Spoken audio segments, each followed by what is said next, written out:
আজ বিশ্ব পিতৃদিবস।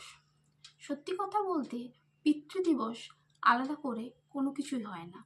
আমাদের কাছে প্রতিটা দিনই হলো পিতৃদিবস। তাই এই পিতৃদিবসকে উদ্দেশ্য করে আমার একটি ছোট্ট নিবেদন, সেই কবিতাটা আমি বলছি।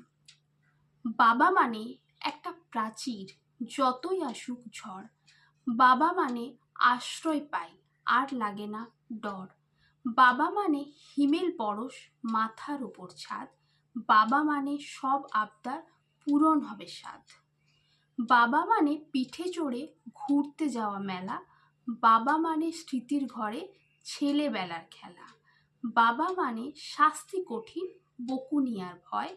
বাবা মানে আলিঙ্গনে তৃপ্তি দারুণ হয়। বাবা মানে মায়ের সিঁদুর, মাথার উপর হাত। বাবা